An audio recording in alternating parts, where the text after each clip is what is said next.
Dans la soirée du 14 mars 1995, la téléphoniste du service d'urgence reçut un appel désespéré. L'homme au bout du fil s'identifia comme étant Warren Horinek. Cet ex-policier déclara que sa femme s'était accidentellement tiré un coup de revolver et demanda qu'on envoie une ambulance chez lui. Les agents de la police de Fort Worth répondirent aussitôt à son appel. Quand les ambulanciers arrivèrent sur les lieux, Warren Horinek leur ouvrit la porte. Il avait du sang sur son t-shirt. Sa femme, Bonnie, gisait sur son lit. Les ambulanciers virent alors ce qui ressemblait à une blessure à la poitrine. Ils tentèrent de trouver le pouls de la victime ou quelque autre signal vital, mais il était trop tard. Bonnie Horinek était morte. Des techniciens judiciaires et des enquêteurs arrivèrent sur les lieux et se mirent à la recherche d'indices. En fouillant la chambre à coucher, les détectives trouvèrent 2 armes, un fusil de chasse et un revolver de calibre 38. Le détective J.D. Roberts du service de police de Fort Worth menait cette enquête. Il détermina la trajectoire de la balle. Le projectile avait transpercé la victime de part en part, puis il avait traversé le matelas et réussi à endommager la moquette sous le lit. La trajectoire du projectile indiquait que la victime était couchée sur le lit lorsqu'elle avait été touchée. On ne trouva aucun fragment de balle dans la chambre. Les détectives notèrent également qu'une tête d'oreiller avait été nouée autour du cou de Bonnie. Il n'y avait toutefois aucune trace de lutte. La police examina les portes et les fenêtres afin de voir si quelqu'un ne serait pas entré par effraction dans la maison. Mais on ne remarqua rien d'anormal. Il n'y avait pas eu d'intrus. Il désirait maintenant interroger le mari de Bonnie pour reconstituer les événements qui avaient mené à sa mort. Comme il était la seule autre personne dans la maison au moment de la mort de sa femme, il devait faire une déposition en règle. Il fut donc conduit au poste de police. Les enquêteurs demandèrent à Horinek de leur décrire les événements de la soirée. Celui-ci déclara que Bonnie et lui étaient sortis manger au restaurant. Il reconnut avoir bu quelques bières. De retour à la maison, Bonnie avait filé tout droit dans la chambre à coucher. Elle était avocate et avait plusieurs rendez-vous tôt le lendemain matin. Warren déclara qu'il n'était pas fatigué et qu'il était resté dans le salon pour écouter la télévision. Peu de temps après, il avait entendu un coup de feu. Il avait alors saisi son fusil et s'était précipité dans la chambre. Il croyait qu'il y avait un intrus dans la maison. À sa plus grande consternation, il avait trouvé sa femme atteinte d'une balle. Elle ne bougeait plus. Il avait appelé le service d'urgence et donné la respiration artificielle à Bonnie dans l'espoir de la ranimer. Il ajouta que la téléphoniste lui avait alors indiqué de mettre une tête d'oreiller autour du cou de sa femme pour endiguer l'hémorragie. Quand les détectives demandèrent à Warren Horinek d'où provenait l'arme de sa femme, celui-ci déclara que le revolver de calibre 38 était à lui. Il le conservait dans un étui sous le matelas, du côté du lit où dormait Bonnie.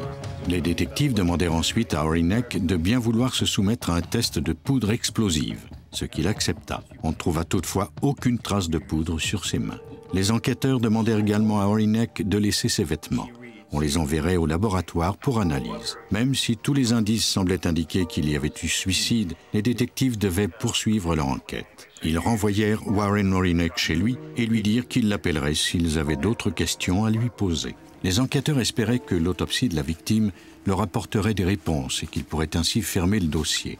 Le médecin légiste examina le corps et détermina que Bonnie avait reçu un projectile à la poitrine. Il prit note de la trajectoire de la balle. Elle était entrée dans la poitrine et était sortie par le dos. Il ne trouva aucun fragment dans le corps. Plusieurs indices laissaient croire à un suicide.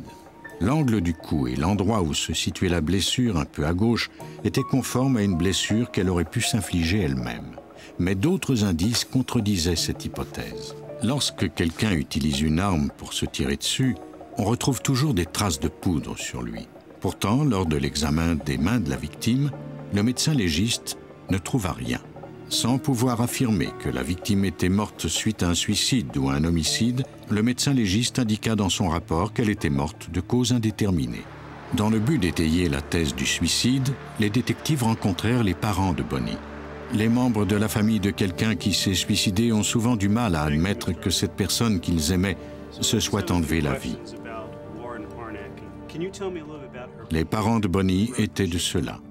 Ils refusaient de croire que leur fille s'était suicidée. Selon eux, une seule chose dans sa vie ne fonctionnait pas, son mariage. Bonnie avait confié à ses parents que Warren était aux prises avec un problème d'alcool. Elle leur avait également dit qu'après avoir eu envie de le quitter, elle avait décidé de tenir bon. Les parents de Bonnie n'accusaient pas formellement Warren Horinek, mais ils croyaient que celui-ci avait peut-être joué un rôle dans la mort de leur fille. ils pressèrent les policiers de laisser l'enquête ouverte. Sans aucune preuve que la mort de Bonnie ait été le résultat d'un homicide ou d'un suicide, les détectives étaient dans l'impasse. Les parents de Bonnie s'obstinaient à refuser de croire au suicide de leur fille. Déçus par l'enquête, ils firent appel au service de l'avocat Mike Ware. J'avais connu Bonnie de son vivant. J'étais persuadé que ce n'était pas un suicide. Mais alors, la seule autre conclusion logique, c'était qu'il s'agissait d'une mort par homicide. Ware vérifia le dossier personnel de Warren Horinek lorsqu'il était policier. Les faits étaient troublants. Au cours de sa carrière, Horinek s'était vu reprocher à maintes reprises abus d'alcool et insubordination. Mais ce n'était pas là le plus inquiétant. De nombreuses fois, il avait utilisé son arme à feu à la maison. Après l'un de ces épisodes violents, Bonnie avait appelé la police pour que l'on essaie de calmer son mari. Mais Horinek ne se maîtrisait plus du tout. On l'avait mis alors en détention et forcé à subir une évaluation psychiatrique. Plus j'examinais cette affaire, et plus il m'apparaissait évident que son comportement passé démontrait qu'il avait pu en venir à commettre ce crime. Même si Ware savait que le problème d'alcool et de violence de Warren ne prouvait pas qu'il était un meurtrier, l'absence de poudre explosive sur les mains de la victime, elle, était éloquente.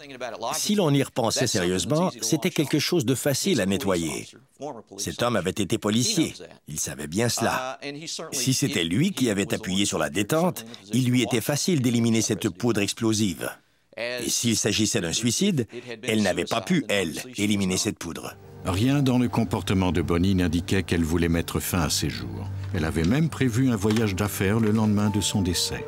Les membres de sa famille se tournèrent ensuite vers Cathal Grant, un pathologiste judiciaire réputé de Bedford, au Texas, qui se spécialise dans l'analyse psychologique des victimes de suicide.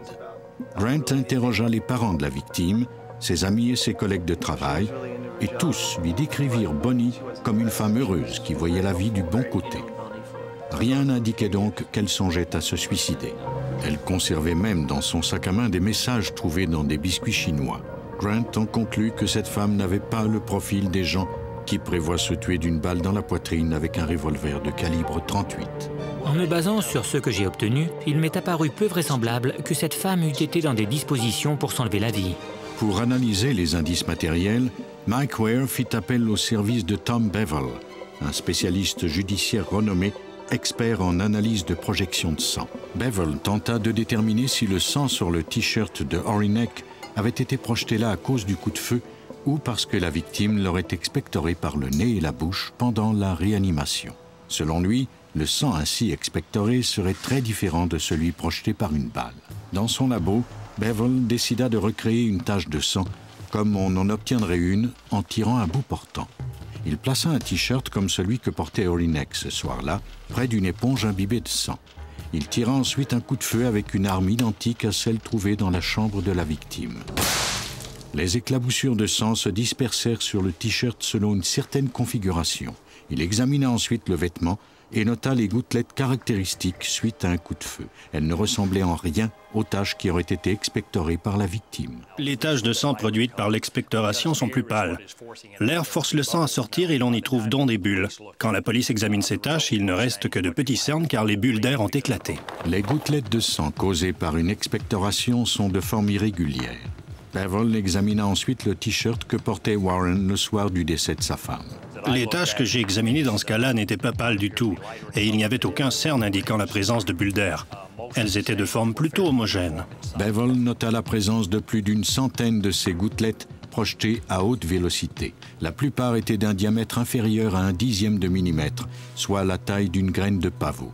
Pour Bevel, ces taches démontraient formellement que Warren Horinek était proche de sa femme quand elle avait été touchée par le projectile.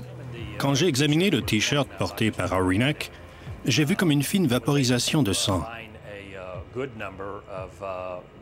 Cela indiquait que le sang avait été projeté à haute vélocité, comme quand il y a blessure par balle. Les taches de sang produites lors du tir d'essai et celles du T-shirt d'Horinek étaient semblables.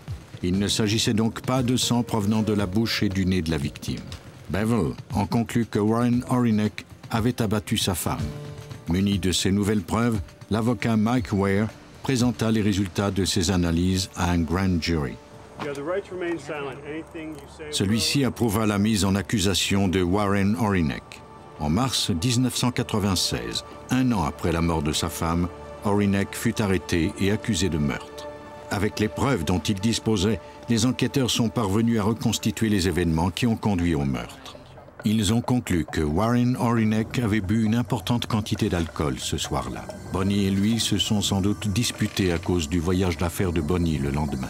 Elle a finalement été se coucher, mais Warren, lui, est devenu de plus en plus fou de colère. Il a attendu qu'elle s'endorme. Puis, un de ses fameux accès de colère l'a conduit trop loin. Warren Horinek a tué sa propre femme. Quand on examine les antécédents de cet homme et ses comportements de plus en plus violents envers sa femme, on peut voir que cela allait prendre cette tournure. En août 1996, après un procès d'une semaine, Warren Horinek a été trouvé coupable de meurtre. Il a été condamné à 30 ans d'emprisonnement. Lorsqu'un meurtre est commis, son auteur tente toujours de berner les enquêteurs en dissimulant ses traces. Mais les sciences judiciaires continuent toujours d'évoluer, mettant ainsi en lumière les impressions fatales laissées par les criminels et les forçant à répondre de leurs actes devant la justice.